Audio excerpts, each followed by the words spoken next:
አንዳንድ ጊዜ ቀልድ ብለን የምንወረውራቸው ቃላትና በተለምዶ ሰው ላይ ሙድ መያዝ፣ መቀለድ፣ መጫወት ብለን የምናልፋቸው ነገሮች የተቀለደበት ሰው ላይ ወይም ሙድ ተያዘበት የሚባለው ሰው ላይ የሚያስከትሉትን መዘዝ ብዙዎቻችን አናስተውልም።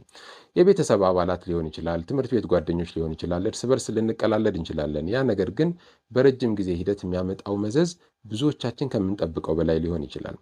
ሰሞኑን ከነበሩኝ ታካሚዎች መካከል አንድ የ22 ዓመት ወጣት ታካሚ ነበረኝ።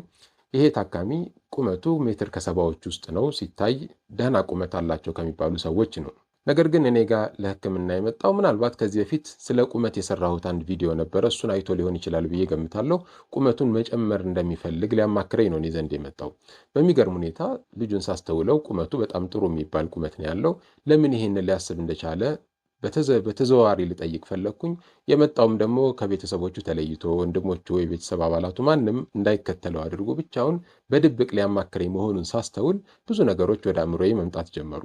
ወንድሞቹ በሙሉ ብዙ ጊዜ የቤቱ አጭር እንደሆነ ሙድ እንደሚይዙበት፣ እነሱ ቁመታቸው ከሜትር ከ80 በላይ እንደሆነ እና አንዳንዶቹ ሜትር ከ90 እንደዛ ሊሆን ይችላል ረዘም ያለ ቁመት ያላቸው ሰዎች ያሉበት ቤተሰብ ውስጥ እንደሆነ ተወልዶ ያደገው። ነገር ግን የእሱ ቁመት ሜትር ከሰባዎች ውስጥ በመሆኑ ምክንያት ለነሱ የእውነት አጭር ነው ብለው አስበውም ላይሆን ይችላል በእርግጥ። ነገር ግን ሙድ ሲይዙ ምንጊዜም በቃ የቤቱ አጭር ስለሆነ አጭሩ ኩሩሩ ምናምን እያሉ ሙድ ይዙበት ነበር ማለት ነው።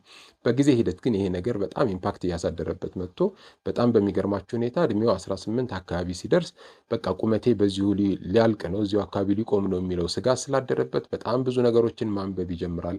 ይህንን ቁመት እንዴት ማስረዘም እችላለሁ የሚሉ ነገሮችን ቤት ውስጥ እንደው የስፖርት አይነቶችን፣ የምግብ አይነቶች የተባለውን ሁሉ በድብቅ በጣም ጥረት ሲያደርግ ኖሯል። ቁመቴ በቃ የኔ አጭር ነው የሚለው ሳይኮሎጂ ጭንቅላቱ ላይ በጣም ስላደረበት በየተራመደበትና በየሄደበት እንቅስቃሴ ስለ ቁመቱ ለማሰብ ተገዶ ኖሯል ማለት ነው። ወንድሞቹ ይሄንን አያውቁም። ምክንያቱም ለነሱ የተናገሯቸው ቃላት ጨዋታ ናቸው፣ ቀልድ ናቸው።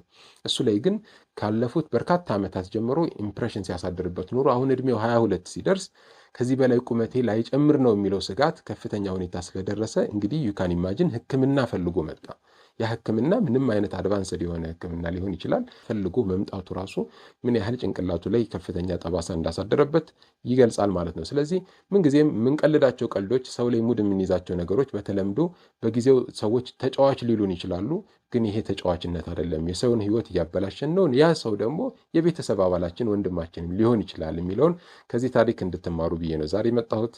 አስተውሉ። አመሰግናለሁ።